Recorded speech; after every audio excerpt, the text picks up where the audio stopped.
Miguel Angel is nervously pacing the room.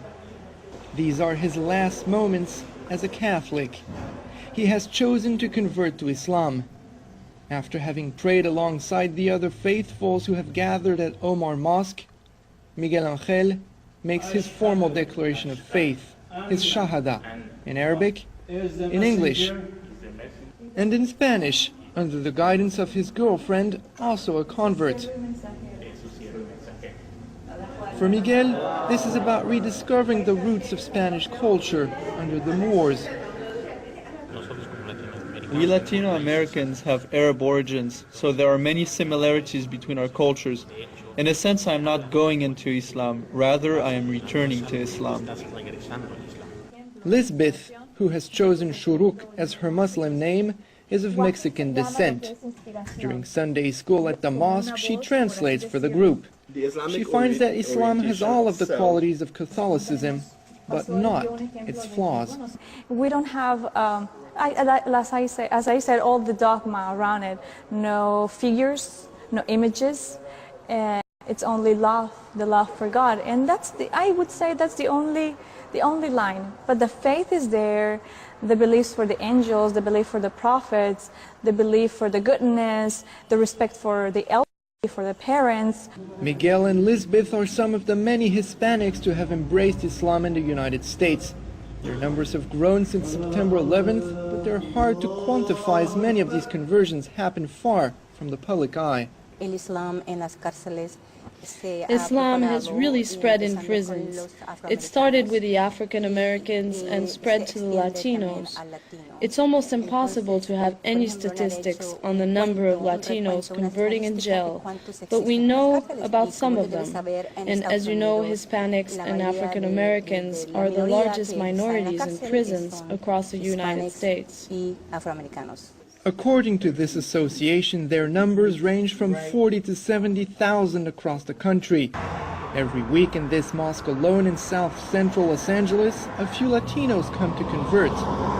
According to the Imam, many Latinos have found in this religion some of the values which were left behind when they or their families came to America.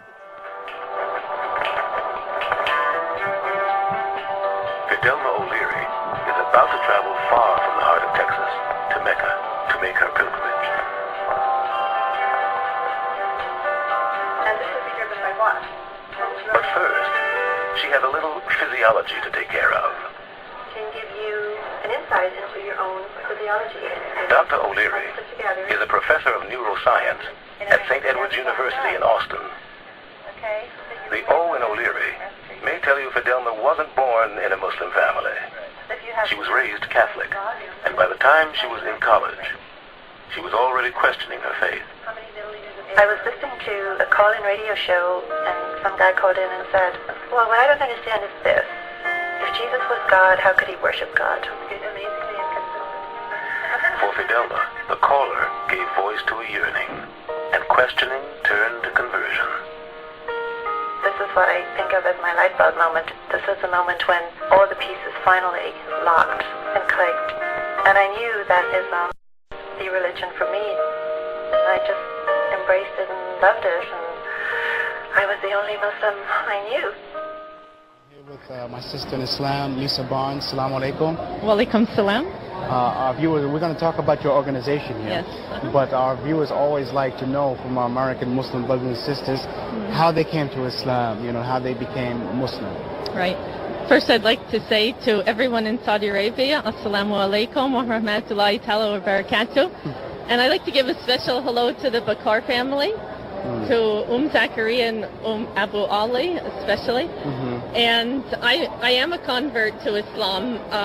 It was a gradual process for me learning about Islam and seeing how great Islam is. And where are you from in the States? I'm from Pennsylvania. Okay. And alhamdulillah, I'm so happy to be Muslim and so proud. So I broadcast it. And so now I'm involved with the Mecca. It's the Muslim Education Convert Center of America. And why I like this organization so much, it's really filling a void that exists. I'm sure the people in Saudi Arabia would be surprised to know how Islam is spreading in America, and the amount of converts is so impressive.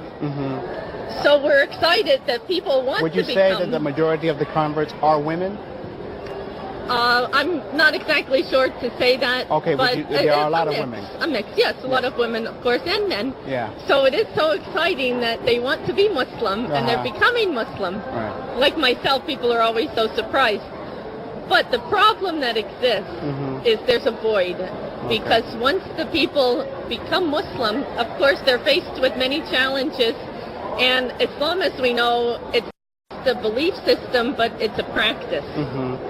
So this is where a lot of the struggle does come in. The belief is easy, but of course to change the outward and to learn the practices of Islam, this is where there's a void. Okay, so now how does your organization help to fill that void? Right. So what we're doing is providing, first of all, we're filling the special void by providing a mentor to each new convert. Each convert will have a mentor who will assist them, answer questions, also be there for the emotional support, which is important because many converts, time they convert, they become overwhelmed and they lack a support structure. And some people leave Islam because of that. But overwhelmed in what way? I mean, is there a lot of people who have pressures from their families after they accept Islam? Even me. You know, I still have problems. My family, my dad thinks I was brainwashed.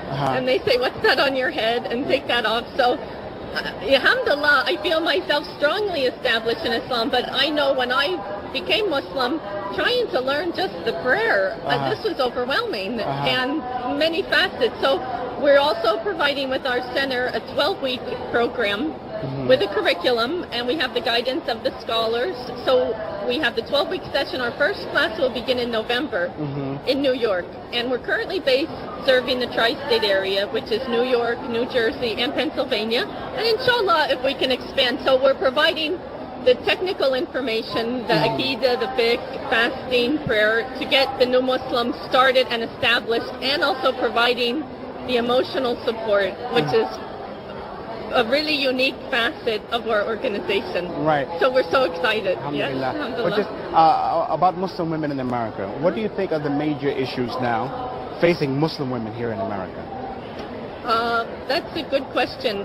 Of course, Muslims in general struggle with many issues. For myself, as a Muslim, I feel I came into Islam from the back door. What really drew me in was the stories of Prophet Muhammad ﷺ and how Islam is so applicable to our daily life. It's so modern and it's so progressive, which the non-Muslims, they often think the opposite. They think, oh, we're oppressed and subjugated, where it's really just the opposite. So as for women, a big struggle, of course, women all over the world have is hijab. So that's a big struggle. So once I overcame that, I'm wearing hijab now for 2 years, alhamdulillah, and I'm actually a teacher. I teach in a public school in New Jersey. And I was hired with hijab. So I was excited. I'm the only Muslim teacher in my school, and of course the only hijabi. So do the kids ask you questions about it? They do. Of course, here in America we have this strict separation of church and state. So we're not really permitted to talk religion in school per se. We can't preach in the school. Students, of course, will ask some questions. So I do answer questions, and the faculty especially, because as for Americans, the hijab is always the biggest thing. What you have in your heart, the people can't see, or they think, okay, I was raised as a Catholic. So our basic thing of treating people how you want to be treated is the basic thing. What's most visible with Islam is the outward, the prayer, the wudu, also the fasting. These are things that the Americans who are non-Muslim are confused. So I get, of course, a lot of questions. And I go, and people are shocked time they see white skin. Especially if I speak to people on the telephone, like for college.